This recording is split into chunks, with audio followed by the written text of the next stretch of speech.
Dear student, BSc part third के student, आज physical chemistry में टॉपिक है फैक्टर अफेक्टिंग क्वांटम यील्ड्स। ऐसे कौन से कारक हैं जो कि क्वांटम यील्ड को प्रभावित करने वाले कारक हैं, उनके बारे में हम यहाँ पे अध्ययन करेंगे। तो जैसे कि हमने बताया था कि क्वांटम यील्ड होती क्या है, क्वांटम वृद्धि होती क्या है।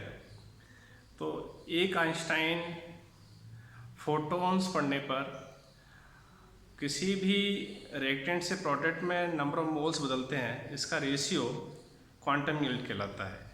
कहने का तात्पर्य यह है, number of moles reacting molecule change into the product upon number of Einstein's, ये रेशियो क्वांटम यील्ड कहलाता है। तो ये किस पे डिपेंड करेगा, कौन कौन से कारक हैं जो कि प्रभावित करेंगे।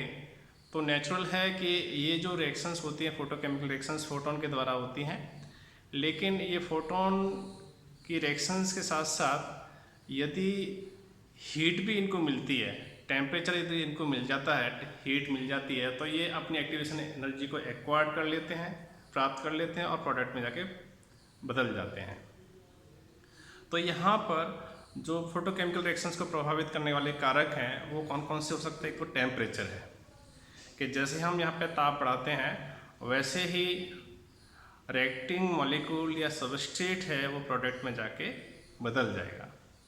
और इस तरह से यहाँ पर ये एक रिलेशन है जो कि टेम्परेचर पे डिपेंड कर रहा है। यहाँ पर क्वांटम यील्ड और quantum yield phi d log phi upon d t equal to q upon r t square, जहाँ पे फाई क्या है, क्वांटम यील्ड है जो कि टेम्परेचर टी पे डिपेंड कर रहा है, जो कि केल्विन में लिया है।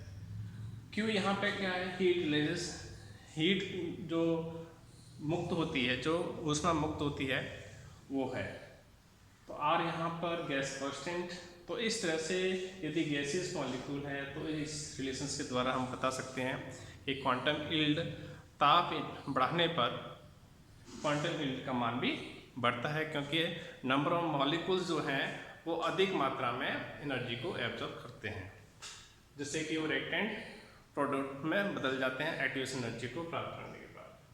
दूसरा जो प्रभावित करने वाला कारक है वो वेवलेंथ है या फ्रीक्वेंसी कहें।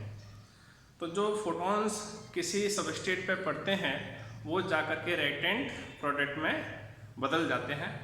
तो ये जो रिएक्टेंट जब फोटोन पड़ेंगे तो ये उसकी वेवलेंथ पे डिपेंड करेंगे। यदि वेवलेंथ का मान ज़्यादा होगा यानी उसकी एनर्जी कम होगी तो वो एक्टिव एनर्जी पे एक्वायर नहीं कर पाएगा और वहाँ पे फोटोकेमिकल रिएक्शंस की जो क्वांटम यील्ड है वो कम हो जाएगी।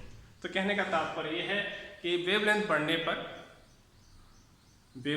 पर क्वांटम यील्ड का मान कम होता है, और यदि वेवलेंथ कम होती है, एनर्जी ज़्यादा होगी उसकी फोटोन की, तो ये क्वांटम यील्ड का मान बढ़ेगा। तो वेवलेंथ कम होने पर क्वांटम यील्ड का मान बढ़ता है। तो इस तरह से ये एक दूसरे के इनवर्सली प्रोपोर्शनल होते हैं। तीसरा जो प्रभावित करने वाला कारक है वो इंटेंसिटी ऑफ लाइट है। तो इंटेंसिटी ऑफ लाइट क्या होता है, नंबर ऑफ फोटॉन्स होते हैं। तो किसी भी इलेक्ट्रोमैग्नेटिक वेव्स है या फोटॉन्स हैं, उनकी जो इंटेंसिटी है वो नंबर ऑफ फोटॉन्स पे डिपेंड करती है। और जैसे कि हम जानते हैं नंबर ऑफ फोटॉन्स इंक्रीज करेंगे, इंटेंसिटी हम ऑफ लाइट इंक्रीज करेंगे, तो नेचुरल है कि उसकी रेट ऑफ रिएक्शंस इंक्रीज होगी। लेकिन इसका तात्पर्य ये है